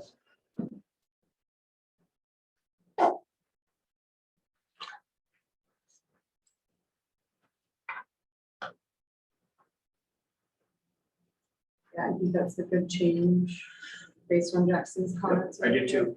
I mean, the state could also, but the state. Sure, yeah, but it does go down to that more micro level, so. But then I think probably that the next paragraph and the bullets and the paragraph following probably can be scrapped as well, because those all spoke to the same thing. Like we were trying to advocate for including the three-class system. And really all we're trying to do now is say that we support the current.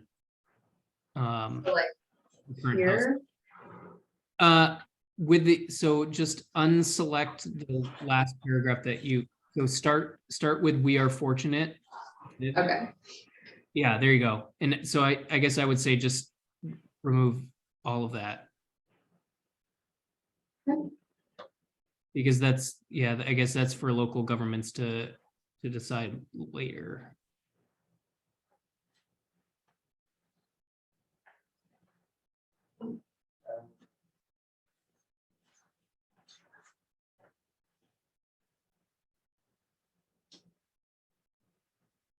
But maybe it's also redundant saying this three-class system allows local governments to decide which types, yada, yada, and then will help our group work with federal, state, and local agencies to decide which type of e-bike. So maybe the last sentence of the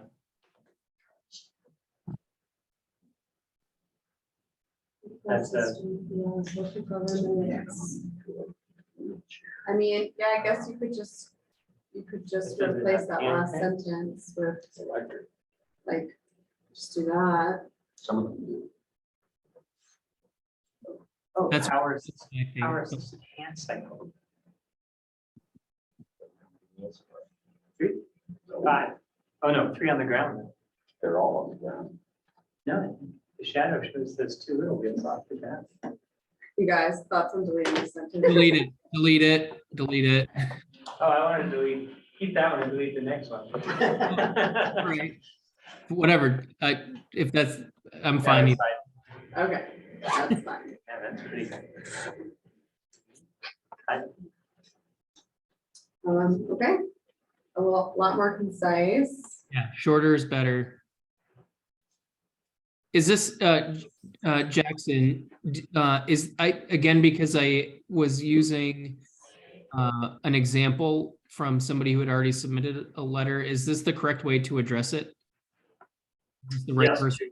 to Chair Shaw. Okay, Yes, that's Okay. who I spoke with today. Chair erection. Chair. Okay. No, it's correct. Okay, She is. He's Right, a I just representative, wasn't- but also the chair of chair. that committee. okay. Oh, you're good. Okay. I think we need to rework below the bullets. Other comments, suggestions? Yeah, there seems to be a comma. It says Representative Shaw and honorable members of the council. Oh, is that, I see, that's the address. And then it's a comma and the next thing, paragraph starts the Fairbanks area. If we shouldn't use a colon maybe there or something other than a comma if we're going to use it. I mean, should it start with capital is what I'm asking? I'm confused. I think so. I mean, this is technically the start of the letter. That's pretty standard letter. That's just. Well, then what's that comma doing there then? After Well, committee? this is like who it's addressing. It's the salutation. It's like, yeah, It's like Dear- dear, dear to Ms. whom it Ryan. may Okay, concern. I got it now. Thank you. Okay, yeah, it's just long. okay, so just one more suggestion for everybody here as far as at the end of the letter, who we want copied on this. I think it would be important to send a letter to our interior delegation. So this is a mix of representatives and senators for our area. Because at some point in the future, as this makes its way through the House and the Senate, they're going to be voting on it. So if we want to show support from our organization for this, I think they would appreciate hearing that we support locally. So that'd be after Nathan's signature line. You can just write copy interior delegation and we can fill in the names Under, after that. and then I just put List of top. folks to copy, yeah, just put interior delegation for now. Okay. But there's probably a little bit of editing that needs to happen. in the Paragraph right below the bullets. I think we can get rid of the word also. Okay.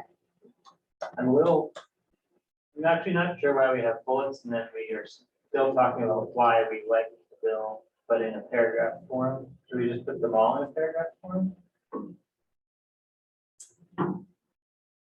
Or is bullets? Oh, yeah, I see. You could just say maybe like, well, Can we get rid of the words which is, and just say we support defining 3 classes of e-bike types consistent with at least 32 states? And then get rid of the words. And the number quoted by Representative Eric was, it's 37 states. Sounds good. we could get rid of that. What I have highlighted, Yeah, you could, get rid of that. and you said 37. Yeah, there's no second. Yeah, don't say it, these just say More like a powder. 37 states. I looked at the map on the people for bikes. I think we're one of two. It's a little hard to tell about the really small states, what color they were on the map. But we're one of 2 or 3 states that don't have any rule about e-bike. What was stated No today is definition. we are one of 4. 4. Yeah, it's 4 or less. We're last.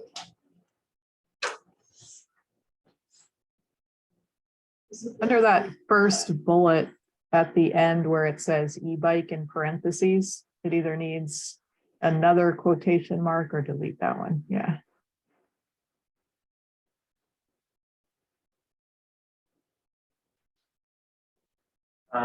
Think that in the people for bikes sentence, Mhm. the end, you could say, like which this bill would, I don't know, kind of a long sentence. Yes, it is. This whole thing is a sentence. Oh, no. You could say this bill is in line with the model legislation written by, advocated for by People for Bikes and Legal Electric Bicycles. What did you say? It's model legislation. This bill is in line with, oh, With the legislation. proposed by or advocated for by. Right, I don't think we want it for by though. Legislation. Citizen. Recommended by? Yeah, Recommended by.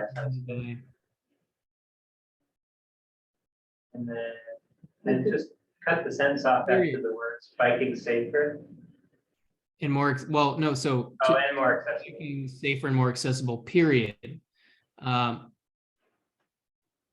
I think you can get rid of that rest of this stuff. Is that okay? Yeah, that's it. Okay. We support defining free classes of e-bikes.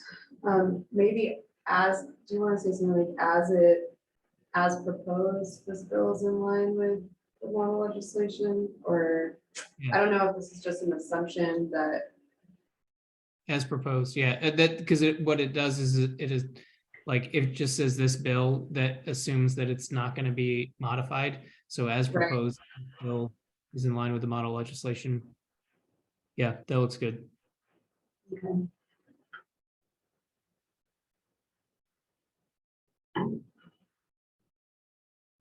I don't think, and then this is a nitpicky thing, but I don't think we need in the last sentence, the bottom of what you can see, thank you for your time and your consideration. I think it'd just be thank you for your time and consideration of.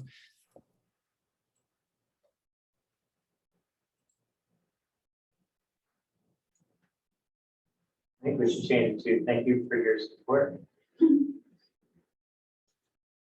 I look forward to hearing from you. Write it as if we know they're gonna vote for it. Yeah. Thoughts? I like presuming support at all times.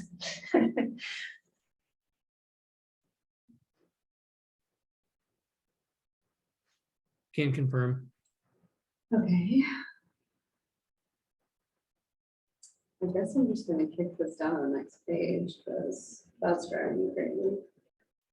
Well, you also still have to put the fast planning header on, which will kick everything down and probably bump that to the next page anyway. Good call, good call. Okay. Any other modifications?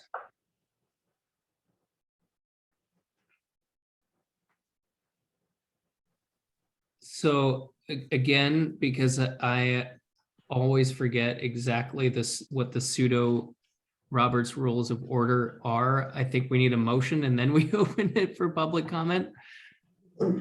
No, do public comment before you. make a Public motion. comment first. Great. Thank you, Jackson. So we'll open the letter for public comment. Don, you're the only public member here this evening, I think. Is that true? No, do we have another? No, we got a second one in our We room. have Caitlin present. Oh, Snuck in yeah, late. in the room. Mhm. Sorry, the owl was not popping up on my video. She was already So- helping us. I During the commented motion. throughout. All right, is there any additional public comment on the letter pertaining to House Bill 8? Not from me. No, I'm good. All right. So now I'm looking for an official motion on the letter for House Bill 8. I would like to make a motion to send this letter through the technical committee, the policy board, and on to the legislature. Thank you, Travis. Do I have a second? I second. Thank you, Susan. Are there any opposed to me putting my signature on this letter and moving it along to the technical committee? All right. Silence has it. We'll move on to agenda item, well, it was 9, but 9 is now vacant. I'll say, are there any other informational items?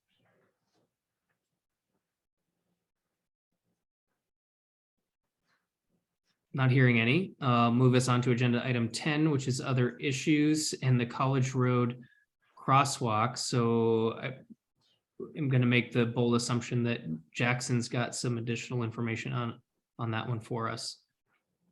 Yeah, so the College Road crosswalk also came up at the last policy board meeting. There was actually a very big showing of the public. We had about 30 minutes of public testimony on this, both in person and online. Separate from that, I think I received at least 20 emails with other public comments on the crosswalk in College Road. Let's see, with the exception of one comment, it was all in support of the crosswalk. There was some discussion later in the meeting about the treatment of having a rectangular rapid flashing beacon at that crosswalk and whether or not that was safe enough because it's crossing 4 lanes of traffic and there's no center median on College Road. The policy board chair after the meeting asked that we include the crosswalk on the technical committee agenda for March 1st. And with the instructions to have the technical committee discuss the rectangular rapid flashing beacon versus a hawk signal like you see on University Avenue versus potentially making it a signalized intersection altogether. So looking at kind of the bottom tier of that rectangular rapid flashing beacon and how that crossing could be potentially made even more safe with a larger, more expensive treatment at that location.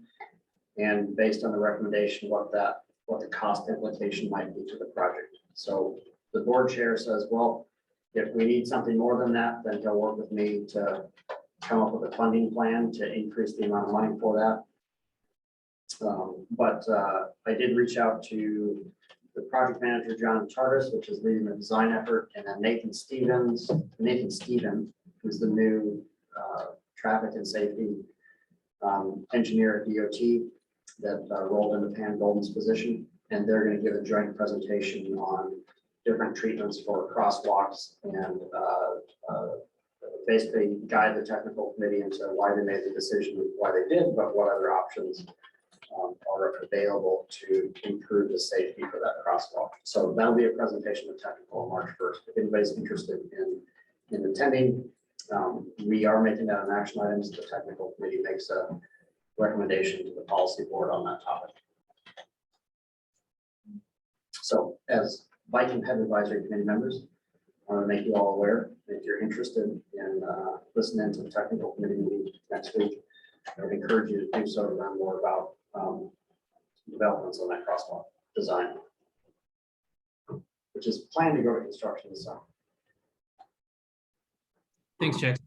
And if I recall, because I listened into a bit of the policy board meeting, and I think the question was raised, what would the cost difference be between an RFB and a hawk signal?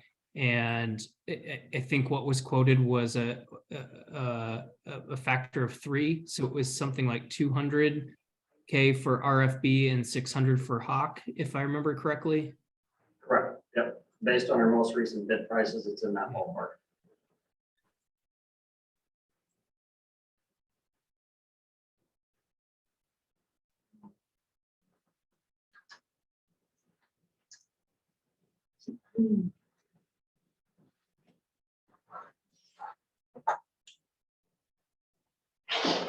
Hearing well, and then so, but also hearing crickets. I just want to recognize that we have 3 minutes left to the top of the hour, and so we've got to wrap up 10A.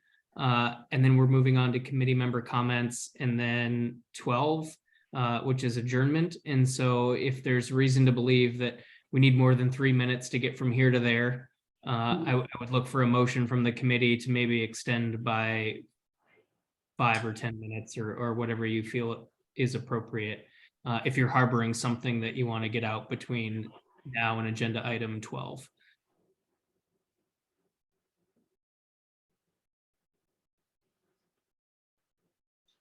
See no harboring in this room.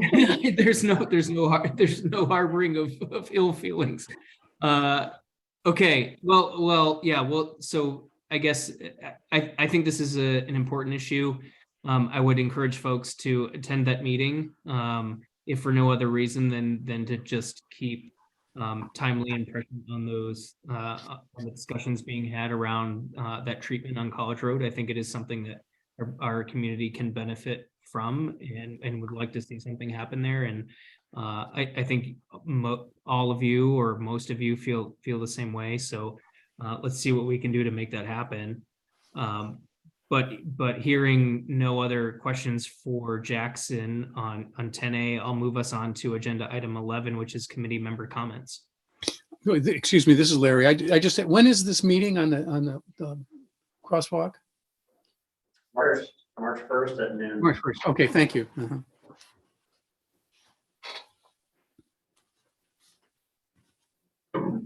Great, thanks. Thanks for clarifying that, Larry. So any committee member comments?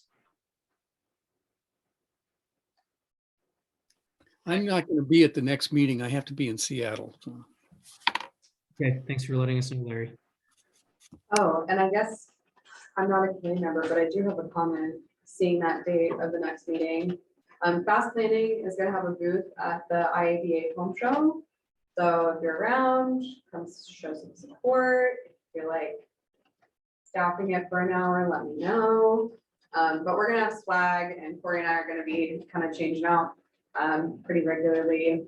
So I just wanted to make mention of that. And if you know anyone who has questions about what the heck it is we do, tell them that we will have a booth at the home show, and they're more than welcome to stop by.